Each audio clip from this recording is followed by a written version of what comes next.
Welcome to Whisky.com, where fine spirits meet. My name is Lüning, Horst Lüning, and I'm the master taster of Whisky.com. And today we have a weird, strange, untypical, very special whiskey here on my cask. It's a blended whiskey from Japan. It's called Togouchi, 12 years old, 40% ABV, price not too high, around 60 euros, pounds, dollars, whatever. I looked it up a little bit and didn't succeed in really finding information about this. It's made by the Shugoku Yozo distillery. I had to read those words. Distillery in Japan. And this distillery is in the southwest of Hiroshima, in the close to the sea, is a harbor, a town with a harbor. And this whiskey is a mixture of 40% Scottish malt whiskey and 60%, no, not Japanese whiskey, Canadian grain.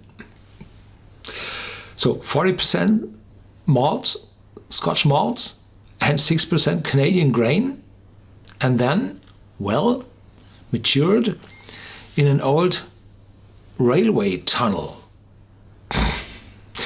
Temperatures are quite constant, humidity is high, so it's quite an ideal climate for maturing whiskey.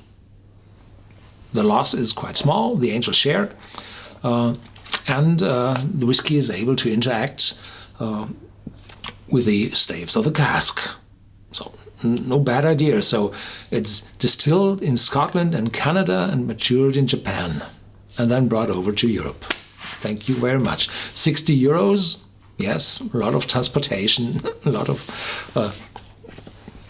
interaction, buying and selling. Yeah. Having, 12 years old, 40% ABV, I said that already.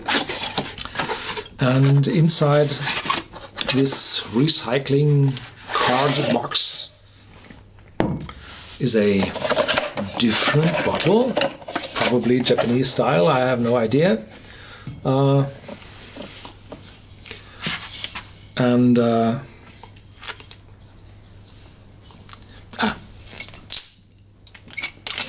Everything works, it's Japanese.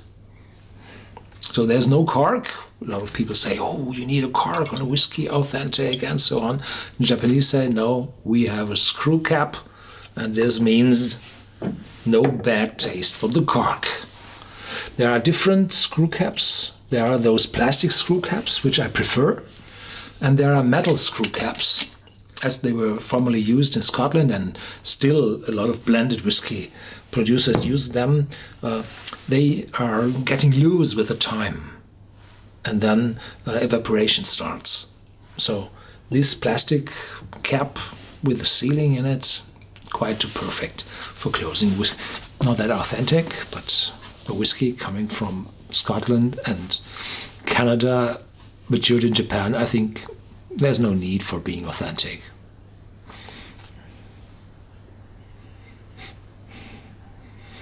Citrus.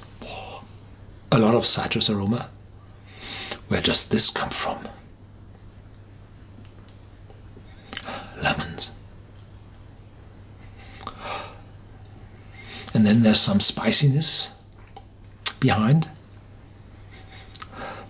Probably a little smokiness. Faint smokiness. I can't find it out. Distinguish it between the extreme citrus aromas, and probably a little smoke. It's quite intense in the taste for 40% ABV.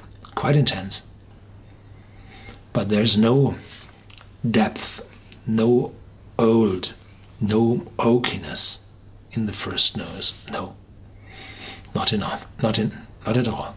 And definitely is not a rye whiskey from Canada. Typically, a lot of rye whiskey is coming from Canada into the US and is then matured in the US warehouses and then sold as Kentucky straight rye, produced in Canada.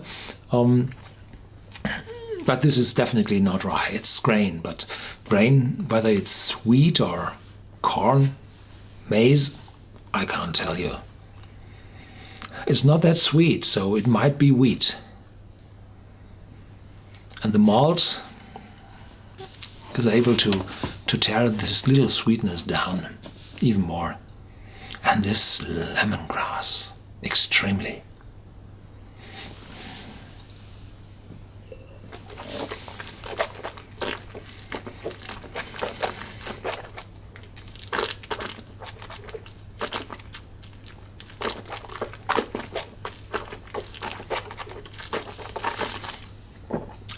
In the beginning, a little weak.